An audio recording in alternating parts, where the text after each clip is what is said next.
శ్రీ గురుభ్యో నమః. శ్రీ గణేశాయ నమః. శ్రీమాత్రే నమః. శ్రీ దేవి భాగవతం తృతీయ స్కందం త్రిభువనేశ్వరి ప్రాదుర్భావము. బ్రహ్మ నారదునికి ఇట్లా చెప్పాను. పూర్వము సర్వ ప్రపంచము జలమయమై ఉన్నప్పుడు నేను ఒక పద్మములో పుట్టి తిని. అప్పుడు సూర్యుడు కానీ, చంద్రుడు కానీ, చెట్లు కానీ, కొండలు కానీ లేవు. పద్మము మధ్యలో కూర్చుండి నన్నెవరు పుట్టించిరి? ఈ మహాజలములో నాకు రక్షకుడెవడు? భూమి కనిపించుటలేదు. ఈ పద్మము ఎట్లు పుట్టినది? ఈ నీటి అడుగున ఏమున్నది చూచేదనని ఆ నీటిలోనికి దిగి 1000 సంవత్సరాలు వెతికినను భూమి కనిపించలేదు. అప్పుడు తపస్సు చెయ్యము అని ఆకాశవాణి వినిపించింది. ఆ పద్మమందే 1000 సంవత్సరాలు తపస్సు చేసి తిని అప్పుడు సృష్టి చేయుము అని మరలా ఆకాశవాణి వినిపించింది. దేనిని సృష్టించవలయనో నాకు తెలియదు. తర్వాత మధుకైటపులను 2 రాక్షసులు కనిపించిరి. అప్పుడు నేను భయపడి నీటిలో ఇంకా లోతుకుపోయాను. అక్కడ పరమాద్భుత స్వరూపం గల పురుషుడు ఒకడు కనిపించెను. అతని శరీరము మేఘం వలె నల్లగా ఉన్నది. పచ్చని వస్త్రము కట్టుకొని 4 భుజములు తాల్చి వనమాలంకారాలతో ఆదిశేషునిపై పరుండిన జగత్ప్రభువును చూసి తిని. శంఖము, చక్రము, గద, పద్మము వాని చేతులలో ప్రకాశించుచున్నవి. అట్టి విష్ణుమూర్తిని చూసి తిని. అప్పుడు ఏమి చేయవలెనో తోచలేదు. విష్ణుమూర్తికి నిద్ర కలిగించిన పరదేవతను స్తుతించి తిని.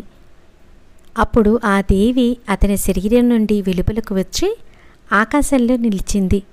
వెంటనే విష్ణుమూర్తికి మెలకు వచ్చింది. ఆ తరువాత ఆ మహావిష్ణువే మధుకైటపులను రాక్షసులను సంహరించెను. తర్వాత నేను విష్ణుమూర్తి ఉన్న చోటుకే రుద్రుడు కూడా వచ్చెను. మేము ముగ్గురము ఆ దేవిని చూసితిమి, స్తోత్రము చేసితిమి. అప్పుడు ఆమె సంతోషించి, ఓ బ్రహ్మ విష్ణు మహేశ్వరులారా, జాగరూకతతో మీ పనులను నిర్వర్తించుడు. సృష్టి స్థితి లయములు మీరు చేయవలసిన పనులు కదా. ఇక మీ నివాసములకు పొండని పలికినది. ఆ మాటలు విని మేము, తల్లి, ప్రపంచమంతయు జలమయమై ఉన్నది, ఇచ్చట ఎట్లు సృష్టి చేయగలము అని పలుకగా పరదేవత చిరునవ్వు నవ్వింది. వెంటనే ఆకాశం నుంచి చక్కటి విమానం వచ్చింది.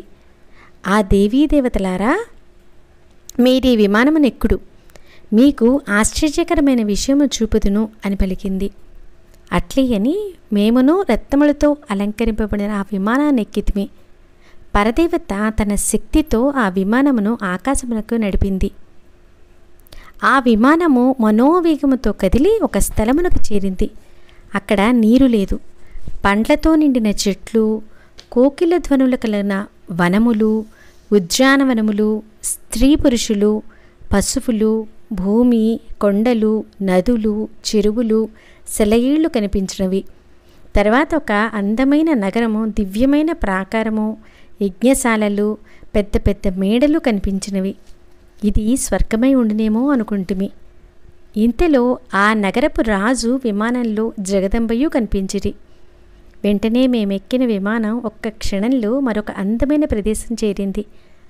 అక్కడ నందనవనంలో పారిజాత వృక్షముల నీడన కామధేనువు, 4 దంతముల కల ఏనుగులు కనిపించినవి. మరియు అక్కడ అప్సరసలు, గంధర్వులు, యక్షులు, విద్యాధరులు కల్పవృక్షముల మధ్య గానం చేస్తూ క్రీడించుచుండిరి. మరియు శచీదేవితో కూడిన ఇంద్రుడు, వరుణ, యమ, కుబేర, సూర్యాగ్నులు కనిపించిరి. అప్పుడు ఆ పట్టపు రాజు మనుషులతో ఈ విమానంలో కనిపించెను. మేము కూర్చున్న విమానం వెంటనే వేగంతో బయలుదేరింది. మా విమానము బ్రహ్మలోకము చేరింది. అక్కడ బ్రహ్మదేవుని చూసి శివులు ఆశ్చర్యపడిరి. అక్కడ సభలో షడంగములతో కూడిన వేదములు మూర్తీభవించి ఉండినవి. సముద్రములు, నదులు, పర్వతములు కనిపించినవి. అప్పుడు శివకేశవులు, కొత్త బ్రహ్మ ఇతడెవరని నన్ను అడిగిరి. ఇతడెవరో నాకెవరనో నేనెవరనో నాకేమాత్రం తోచటలేదని సమాధానం చెప్పి తిని.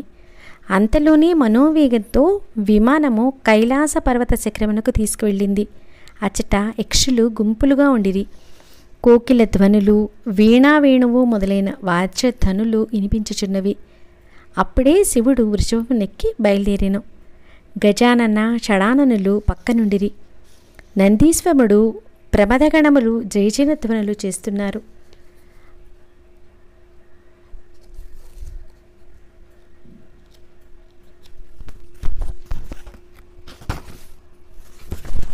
ఆ మరొక సంఖ్యని చూసి మేము ఆశ్చర్యపడితిమి. మా విమానం వెంటనే అటు నుండి వైకుంఠమునకు చేరినది. అచ్చట అందమైన విష్ణుమూర్తి భవనము గొప్ప సంపద చూసితిమి. విమానము మరికొంత దూరం వెళ్ళగానే అచ్చట దివ్యాభరణములు ధరించిన లక్ష్మీదేవి చామరముతో సేవించుచుండగా చతుర్భుజుడు పీతాంబరధారి మేఘశ్యామల దేహుడైన విష్ణువును చూసి అంతశ్చార్యము పొందితిమి. ఒకరినొకరు చూచుకుంటిమి. మరలా వెంటనే విమానము వాయువేగంతో అమృత సముద్రం వద్దకు తీసుకువెళ్ళినది. ఆ సముద్రము నడుమ అనేక పుష్పవృక్షములు కలవు. అచట శివాకారమైన అందమైన శయ్య ఉన్నది. ఆ మంచముపై ఒక దివ్యాంగన కూర్చుని ఉన్నది. ఆమె ఎర్రని గంధమును పూలమాలను ధరించింది. కోటి మెరుపు తీగల కాంతితో ప్రకాశించుచున్నది. పాశాంకుశధారి దివ్యాయుధములు ధరించి మందస్మిత వదనయైన ఆ మూర్తి శ్రీ భువనేశ్వరి. ఆమె హీంకారమనే పంజరమునందుండు చిలుక, కరుణామూర్తి, నవయవ్వన, అనేక మణిమయ భూషిత విరాజిత దేవకన్యలతో చుట్టబడి ఉన్నది. అట్టి ఆమెను చూసి మేము ఆశ్చర్యపడితిమి. ఎవరి స్త్రీ? 1000 కన్నులు, 1000 చేతులు, 1000 ముఖములు కలిగి ఉన్నది. ఈమె అప్సరస కాదు, గంధర్వకన్య కాదు. ఎవరా అని మేము నిర్ణయించలేక ఆశ్చర్యపడితిమి. అప్పుడు శ్రీ మహావిష్ణువు సుందరమైన చిరునవ్వుతో ఉన్న పరదేవతను చూసి తన విజ్ఞానం వలన ఆమెను తల్లిగా మనసులో నిశ్చయించుకొని ఇట్లు పలికెను. ఈ పూజ్యురాలైన పరదేవత అందరకును కారణమైనది. మహావిద్య స్వరూపిణి, మహామాయా స్వరూపిణి, నాశరహితమైన పరిపూర్ణ ప్రకృతి స్వరూపము, అల్పబుద్ధులకు తెలియరానిది, యోగ మార్గముచే తెలుసుకొదగిన దేవత, పరమాత్మ యొక్క ఇచ్ఛాస్వరూపం, నిత్యానిత్య స్వరూపములు కలది, భాగ్యహీనులచే సేవింపరానిది, సమస్త ప్రపంచమునకు నియామకురాలు, వేదములను గర్భమందు ధరించింది, అందరికీ మొదటి వ్యక్తి అయిన శక్తి స్వరూపము, అన్ని బీజాక్షరములకు స్వరూపమైనది, సమస్త ఐశ్వర్యములు ఈమె పక్కనే ఉన్నవి. అట్టి ఈమె దర్శనముచే మనము ధన్యులము, కృతకృత్యులము అయితిమి. మనం పూర్వము చేసిన తపస్సుకు ఈమె దర్శనమే ఫలము. పుణ్యాత్ముల, గొప్ప దాతలు, గొప్ప తపస్సాలు మాత్రమే ఈమెను దర్శించగలరు. రజోగుణముతో కూడిన వారికి ఈమె దర్శనము పొందరానిది. మూల ప్రకృతి స్వరూపమైన ఈమె పరమపురుషునితో కూడి ఈ ప్రపంచమంతను సృష్టించి పరమాత్మకు చూపుతున్నది. చూచు వ్యక్తికి చూడబడు సర్వ ప్రపంచము ఈమెయే. సర్వమునకు కారణమైన మంగళస్వరూపమైన ఆ శక్తి ఈమెయే. నేను కానీ, తక్కిన దేవతలు కానీ, లక్ష్మీ మొదలగు దేవతా స్త్రీలు కానీ ఈమెలోని లక్షాంశకు కూడా సరిపోము. మహాసముద్ర జలములో బాలునిగా ఉన్న నాకు కనపడిన దివ్యస్వరూపం ఈమెయే. మర్రి ఆకుపై పరుండి బాలుడనైన నన్ను ఉయ్యాలలో ఊపినది ఈమెయే. ఈమెయే మనందరికీ తల్లి. నేను చెప్పుచుంటిని వినుము అనిట్లు స్తుతించెను.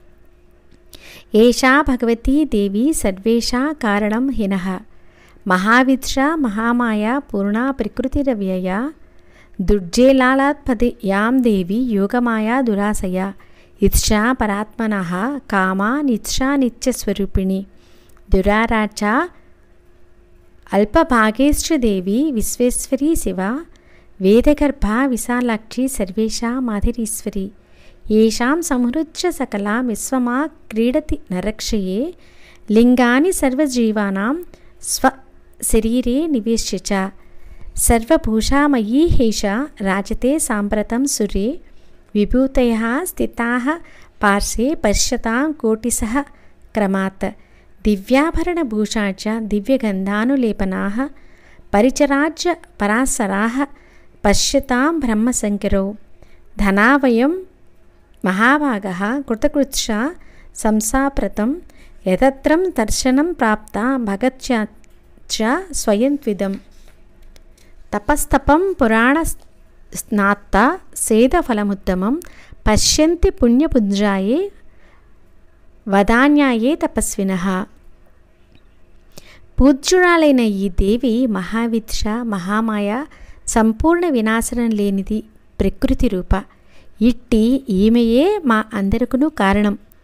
ఈమె అల్పబుద్ధి కలవారికి ఎరుగరానిది. ఈ యోగమాయ అభిప్రాయమే అర్థము కాదు. పరమాత్మ యొక్క ఇచ్ఛారూపమైన నిత్యానిత్య స్వరూపిణి, విశ్వేశ్వరి, శుభప్రదయగు ఈమెను మందభాగ్యులు పూజించచాలరు. ఈమె వేదగర్భ, విశాలాక్షి, అన్నిటికీ ఆది అయిన ఈశ్వరి.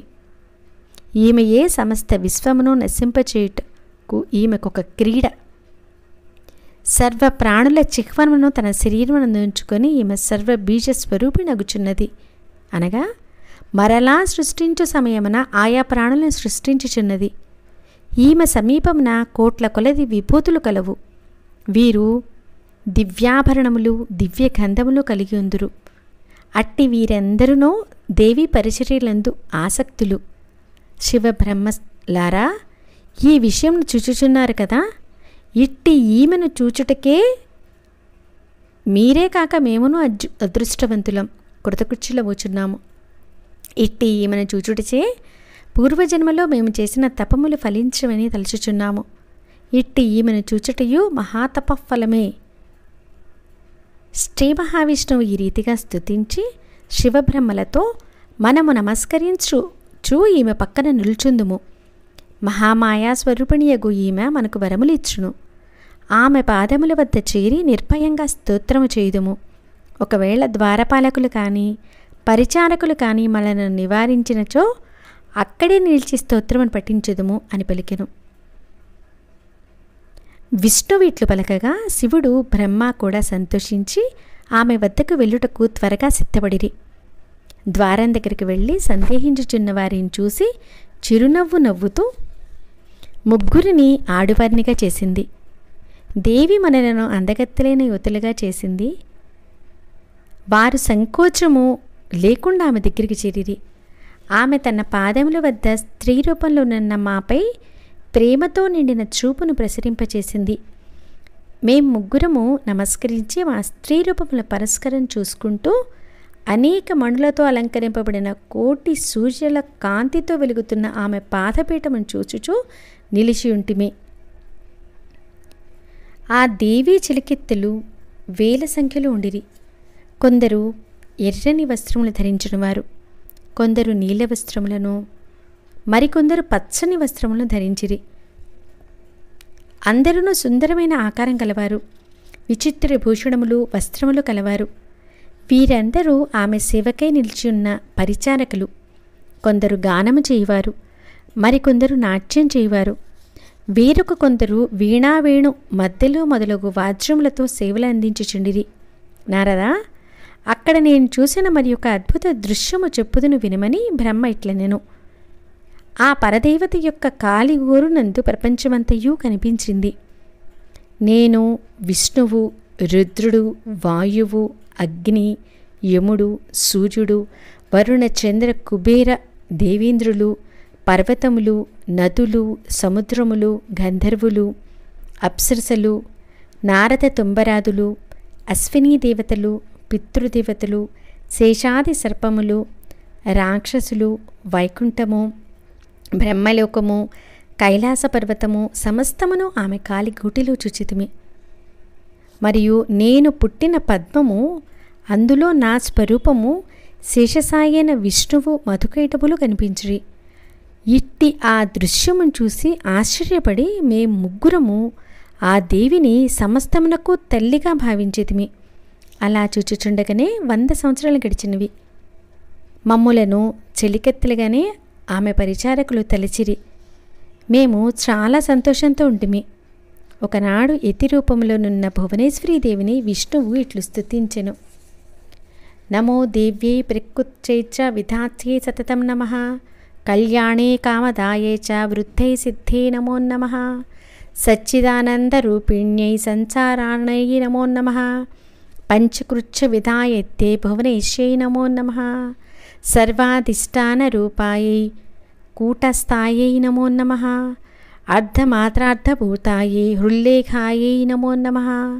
జ్ఞాతం మయా యాకిలమిదం త్వయా సన్నవిష్టం తత్వం స్వంభయవలాపి మాతరజ్రా శక్తిశ్చతే శకర్ణి వితతప్రభావా జ్ఞాతాధూనా సకల లోకమాయాతిమనం విస్తార్య సర్వమఖిలం సరసద్వికారం సందర్శయశ్చ వికలా పురుషాయ కాలే తత్వైచ్చ షోడశభిరేవ చ సప్తభిశ్చ భాసీంద్రజలమావనః కిల కంజరాయ నత్వామృతే కిమపి వస్తు గతం విభాతి వ్యాపైవ సర్వమఖిలం తత్వమస్థితాసి శక్తిం వినావ్య హృతౌ పురుషోऽప్యాసక్తః బంభణ్యతే జననీ బుద్ధిమతారాజనేన ప్రీణాసి విశ్వమఖిలం సతతం ప్రభావైః స్వే జపాంచం సకలం ప్రకటీకరోషి ఆత్సీవ దేవీ తరసా కిల కల్పకాలే కోవేద దేవీ చరితం తపమైభవస్య త్రాతాపవం జపనీతే మధుకైటభ్యాం లోకాశ్చతే సువితా తతః ఖలు దర్శితవై నీతా సుఖశ్చ భవినే పరమాంచ కోటిం యద్దర్శనం తం భవాని మహాప్రభవాత్ నాహం భవన చ విరించి నివేదమాతః కోన్యో హివేత్తి చరితం తవ దుర్విభావం కాని హసతి భువనామది మహాప్రభావే అస్మిన్ భవాని చరితే రచనాకలాపే. ప్రకృతి విధాత్రి రూపులతో నుండు సమస్త శుభస్వరూపమగు దేవతామూర్తివగు నీకు నమస్కారం. నీవు కోరికలు తీర్చుతానువు. అభివృద్ధి నీ స్వరూపము, కార్యసిద్ధి నీ స్వరూపము, సచ్చిదానంద స్వరూపురాలవు. ఈ సర్వ ప్రపంచం నీయందే ఉన్నట్లు నిన్ను తలుచుచున్నాను. తల్లి, నీ వలననే సృష్టి స్థితి లయములు జరుగుచున్నవి. సమస్త లోకములు నీ స్వరూపమేనని ఇప్పుడు నేను తెలుసుకుంటుని. సమస్తమును నీవు సృష్టించి పరమపురుషునకు చూపించుచుంటివి. ఇంద్రజాల విద్య నేర్చిన దానివలే నీవు నీ సృష్టి నైపుణ్యంచే మమ్ము రంజింపచేయుచుంటివి. నీవు సర్వమును వ్యాపించి ఉన్నావు. శక్తి స్వరూపములకు నీవు లేనిచో పరమపురుషుడకు అసమర్థుడే అగుచున్నాడు. ప్రళయకాలములో సమస్తమును లయము చేయు నీ చరిత్రను వైభవమును తెలుసుకున్నవాడెవ్వడునూ లేడు. మధుకైటభ రాక్షసుల నుండి మమ్ము రక్షించితివి. మాకు పరమసుఖప్రదమైన నీ దర్శనమును అనుగ్రహించితివి. బ్రహ్మ విష్ణు మహేశ్వర్లకే నీ మహిమ తెలియదంటే ఇక ఇతరుల విషయం చెప్పనేలా? ఈ విధంగా విష్ణు స్తుతింపగా తర్వాత శివుడు ఇట్లు స్తుతించెను. యది హరిస్తవ దేవి విభావచ స్తనుద పద్మజా ఏవ తవోనుద్భవ కిం మహామాత్ర తవాపి న సద్గుణ సకల లోక విధౌ చతురాసివి త్వమసి భుసలితం తపవనస్తదా కమపి వహ్ని గుణశ్చ తదా పునః జనని తాని పునః కరుణాని చ త్వమసి బుద్ధి మనోప్య దాహం కృతి నచ విందతి విందితే చేయి న్యథా హరిహరా జకృతం నిఖిలం జగత్ తవ కృతాశ్రయ ఏవ సదైవతే విరచయంతి జగచ్చ చరాచరం అవని వాయుక వహ్ని జలాధిభిః సవిశేష గుణైశ్చ జగద్భవేత్ యది తథా కథామజ్జ చ తత్స్ఫుటం ప్రభవతీతి తవాంబ కళామృతే భవసి సర్వమిదం సచరాచరం తమస విష్ణు సుఖాకృతి కల్పితం వివిధ వేష విలాస కుతూహలైర్వ్యై సేంబ యథారుచి సకల లోక శిస్పృక్షురః హరిః కమల భూశ్చవ భవాయ యదాంబికే తవ పదాంబుజం పాంచు పరిగ్రహం సమధి గమ్యత దాను చక్రిమా యది దయార్థమానా సదా అంబికే కదా వహం విహితచ్చేతి తమో గుణం కమలస్య రజో గుణః సంభవః సువిహితః కిం సత్వగుణో హరిః. ఓ జగదంబ, బ్రహ్మ విష్ణువులు నీ ప్రభావం చేతనే జన్మించిరి. భూమి, ఆకాశము, నీరు, అగ్ని, ఇంద్రియములు, బుద్ధి, అహంకారము అన్నీ నీవే. తెలియని వారు బ్రహ్మ విష్ణు మహేశ్వరులే ఈ ప్రపంచ సృష్టికి లయము చేయుచున్నారని చెప్పుచుందురు. నీ దయవలనే వారి పనులు చేయగలుగుచున్నారు. సత్వ రజ స్తమోగుణములచే త్రిమూర్తులను నీవు సృష్టించుచుంటివి. విమానంలో మేము సంచరించుచున్నప్పుడు ఆకాశంలో అనంతములైన పుణ్యలోకమును చూచితిమి. అవి నిత్య నూతనములుగా ఉన్నవి. వానిని ఎవరు నిర్మించిరో తెలియదు. నీవే ఈ లోకములు పుట్టించి పెంచి నశింపజేయుచున్నావు. నీవు నీ భర్తతో కలిసి ఉండి నిత్యానందం అనుభవించుచున్నావు. మాకు నీ దివ్యమైన మార్గం బోధపడటలేదు. మాకు నీ పాదపద్మలందలి భక్తిని ప్రసాదించుము అని స్తుతించిరి. బ్రహ్మాదుడిట్లు స్తుతించిన తర్వాత దేవి ఈ రీతిగా మాట్లాడింది. ఓ దేవతలారా, బ్రహ్మమొక్కటే ఉన్న వస్తువు, రెండవ వస్తువు లేదు. ఆ బ్రహ్మస్వరూపమే నేనే. శక్తికి శక్తి కలవానికి భేదం ఉన్నట్లు కనిపించును, కానీ అది సరికాదు. మా ఇరువరి భేదము అతి సూక్ష్మమై తెలియరాని. అది తెలిసిన నాడే ఈ సంసార సముద్రమును దాటగలవడు. ప్రపంచమంతయు ప్రళయములో మాయందు లయమునందును. సృష్టి కాలమున భిన్నాభిన్నముగా కనిపించును. ప్రపంచంలో నేను లేని వస్తువేదియూ లేదు. ఇది ఏ నిజమని తెలుసుకొనుడు. అన్ని రూపములు నా శక్తి స్వరూపములే. నా శక్తి చైతన్యమే అంతటను వ్యాపించి ఉన్నది. దేవతలందరిలోనూ నేను అనేక నామరూపములతో అలరారుచుందును. నీటి అందలి చల్లదనము, అగ్ని అందలి వేడిమి, సూర్యునిలోని ప్రకాశము, చంద్రులోని చల్లని వెన్నెలయు నేనే. నా శక్తి సహాయం లేనిచో బ్రహ్మయు అణు మాత్రము కదలజాలడు. అన్నిటికీ కారణమైంది శక్తియే అని గ్రహించవలెను. భూమిలో గొప్ప శక్తి ఉన్నది కనుకనే అన్నిటినీ మొయ్యగలుగుచున్నది. ఆ శక్తియే లేనిచో భూమి పరమాణువును కూడా మొయ్యజాలదు. అట్లే శేషుడు, ఆదికుర్మము, దిగ్గజములు నా సహాయం వల్లనే గొప్ప భారమును మోయగలుగుచున్నాయి. నేను నీటినంతనూ తాగివేయగలను. సూర్యుని, గాలిని స్తంభింపజేయగలను. మహాతత్వం నుంచి అహంకారము పుట్టును. దానివలన సమస్త ప్రాణి సృష్టియు చేయవచ్చును. ఇక మీరు మీ మీ లోకములను నిర్మించుకొని సుఖంగా నివసించును. ఓ బ్రహ్మదేవా, నీవీ సరస్వతీ శక్తిని స్వీకరించుము. ఈమె మంచి రూపము కలది, రజోగుణముతో ఉన్నది, అందమైన చిరునవ్వు కలది, తెల్లని వస్త్రము ధరించింది, శ్రేష్టమైన ఆసనంపై కూర్చుంది. ఈమె నీకు సహధర్మచారిణి అయి నీకు చేదోడు వాదోడుగా ఉండెను. ఈమెను ఎన్నడూ అవమానింపకుము.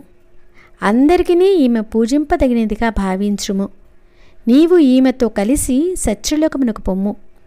అక్కడి నుండి ప్రజలను సృష్టించుము. జీవులందరినీ వారి వెనుకటి కర్మలను బట్టి మునిపటి వలనే మరలా సృష్టించుము. ఇట్లు 14 లోకాలను సృష్టించుము. శ్రీ మహావిష్ణువు సత్వగుణ ప్రధానుడు. అందువలన అతడు నీకంటే శ్రేష్ఠుడు. నీవెల్లప్పుడూ వానిని గౌరవించి పూజించవలెను. లోకంలో అధర్మం ప్రబలినప్పుడు శ్రీహరి ధర్మ సంరక్షణకై అవతరించును. అతడు అనేక అవతారములనెత్తి రాక్షసులను నశింపచేసి సజ్జనులకు సంతోషం కలిగించును. మహాబలశాలియగు శివుడు కూడా నీకు తోడుగా ఉండును. అప్పుడు నీవు సమస్త ప్రపంచమును సృష్టించి స్వేచ్ఛగా విహరించుము. బ్రాహ్మణ, క్షత్రియ, వైశ్యులు అందరూ శాస్త్ర ప్రకారంగా గొప్ప గొప్ప దక్షిణలతో మిమ్మల్ని గూర్చి యజ్ఞములను చేయుదురు. దేవతలు యాగముల్లో అమృతం వల్లనే మధురమైన నా నామమును జపించుచు సంతోషింతురు. పరమశివుడు తమోగుణ ప్రధానుడు. అతడు అన్ని యాగములలోనూ పూజ్యుడు. రుద్రాభిషేకములు పొందును. దేవతల వలన, రాక్షసుల వలన భయం కలిగినప్పుడు ఆ దివ్యశక్తులు జన్మించి దేవతల భయములను తొలగించి వారిని కాపాడును. నా దివ్యశక్తులు లోకోత్తరమైన పనులు చేయగలవు. ప్రణవరూపమైన నా రహస్య నవాక్షర మంత్రమును బీజాక్షరములతో పాటు ధ్యానమును ఎల్లప్పుడూ జపించుచు ఈ పనులన్నిటినీ చక్కబెట్టుకుమును. ఈ మంత్రరాజము కోరికలన్నిటినీ నెరవేర్చగలదు. ఈ మంత్రమును ఏమరపాటు లేకుండా హృదయములో నిలుపుకొనుము అని జగన్మాత బ్రహ్మకు చెప్పి చిరునవ్వులు చిందిస్తూ శ్రీహరితో ఈ విధంగా చెప్పింది. ఓ విష్ణు, నీవు అందగత్తెయగు ఈ లక్ష్మీదేవిని స్వీకరించుము. ఈమె నీ వక్షస్థలమున నివసించును. ఈమె సిరి సంపదలకు గని వంటిది. ఈ విలాసమునకు అనుకూలంగా ఈ కళ్యాణిని నీకు సమర్పించుచున్నాను. ఈమె సమస్త లోకమునకు వెలుగు. ఈమెను ఎన్నడూ నిందింపవద్దు. గౌరవాదరములతో చూడుము. నేను మీకు ఈ రీతిగా కార్యభార్యమును సహాయమును సమకూర్చితిని. దీనికి తిరుగులేదు. దేవతల జీవనమునకు యజ్ఞములను ఏర్పరచితిని. మీలో మీరు పోట్లాడుకొనరాదు, ఓర్పుతో సమభావంతో మెలగవలెను. మీరు ముగ్గురును సమానులే, త్రిమూర్తులను నావలన పుట్టినవారే. విష్ణువే శివుడు, శివుడే విష్ణువు. వీరిరువునకు భేదం భావించువాడు నరకమునకు పోవును. అట్లే బ్రహ్మయు. ఈ విషయమున సంశయము పని లేదు. వాగ్బీజము, మహాబీజము, కామబీజము గల మంత్రము సమస్తములైన కోరికలను తీర్చగలదు. దీనిని నీకు ప్రసాదించితిని. ఈ మంత్రమును నియమముతో జపించుము, నీకు మృత్యుభయం ఉండదు. నేను మాయాశక్తితో విహరించినంత కాలము జగత్తులుండును. చివరికి ఈ చరాచర ప్రపంచము నాలో లీనమగును. అంతవరకు ఈ మంత్రమును నిత్యము జపించుము. ఇక నీవు వైకుంఠమును నిర్మించుకొని దానిలో సుఖముగా జీవించుము. నన్నెప్పుడు ధ్యానించుచుండుము అని అట్లు పరదేవత విష్ణుతో పలికింది. పిమ్మట శంకర్ని చూసి అమృతం కురిగినట్లుగా మధురంగా ఇట్లు పలికెను. ఓ మహాదేవా, నీవు సర్వశక్తమయస్వరూపముకు మహాకాళి గౌరీని స్వీకరించుము. నీవు కైలాసమును నిర్మించుకొని అచ్చట స్వేచ్ఛగా ఉండుము. నీకు తమోగుణం ప్రధానంగా ఉండును. పరమాత్మను నిత్యము స్మరించుచు జాగరూకతతో తపస్సు చేయుము. నీవు సత్వగుణ సంపన్నుడవే సర్వరూపమును పొందెదవు. ఇట్లు మీరు ముగ్గురు త్రిగుణములతో సృష్టిస్థితి సంహారములు చేయుడు. అన్ని జగత్తులకు త్రిగుణములే మూలస్తంభములు. ఈ ప్రపంచంలో ప్రతి వస్తువు త్రిగుణములతో కూడియే ఉండును. నిస్సారమైన ఈ ప్రపంచం నా నిర్గుణతత్వమును చూడగలవాడు లేడు. పరమాత్మయే నిర్గుణ స్వరూపము. ఓ శంకరా, నేను సృష్టికాలమున గుణసహితురాలను, లయకాలమున నిర్గుణ స్వరూపము కలదానను.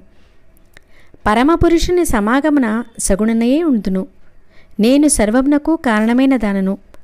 అహంకారము త్రిగుణములతో కూడినది. దాని నుండి పంచతన్మాత్రలు, వాటి నుండి పంచమహాభూతములు పుట్టినవి. ఇట్లు మీకు సంక్షేపముగా సృష్టిక్రమమును చెప్పితిని. ఇక మీరు విమానముల మీద మీ స్థానములకు వెళ్ళి మీ పనులు నిర్వహించుడు. మీకు ఆపద వచ్చినప్పుడు నన్ను మనసులో స్మరించుడు. నేను మీ బాధలను తొలగించే శుభములు కలిగింతును. దేవతలారా, నన్ను సనాతన పరమాత్మ స్వరూపంగా నిత్యము స్మరించుడు. మాలో ఎవరిని తలుచుకున్నానో మీకు కార్యసిద్ధి ఏర్పడును. మీరు మా మీదనే ప్రేమ విశ్వాసం నుంచుడు. లోకములో ఇతర వస్తువులు నమ్ముకొని మోసపోవద్దు, అవి నీటి బుడుగల వంటివి. ఈ విధంగా ఆ మహాశక్తి మాతో మాట్లాడి మమ్ము సంస్కరించి శ్రీ మహాలక్ష్మిని విష్ణువునకు, మహాకాళిని శివునకు, సరస్వతిని నాకు అర్పించి జగదంబ మమ్మల్ని విడిచి వెళ్ళింది. ఆ ప్రదేశమును విడిగానే మేము పురుష రూపములతో ప్రకాశించితిమి. అప్పుడదంతయు దేవి యొక్క మానవాతీత అలౌకమైన అద్భుతమైన ప్రభావం అని మేము గ్రహించితిమి. మేమిప్పుడు ఆ దివ్య విమానమును ఎక్కితిమి. అప్పుడు దేవీ ద్వీపము, అమృత సమృద్ధము అన్నీ మాయమైనవి. ఇది బ్రహ్మ నారదునికి చెప్పిన అద్భుతమైన గాథ. శ్రీమాత్రే నమః.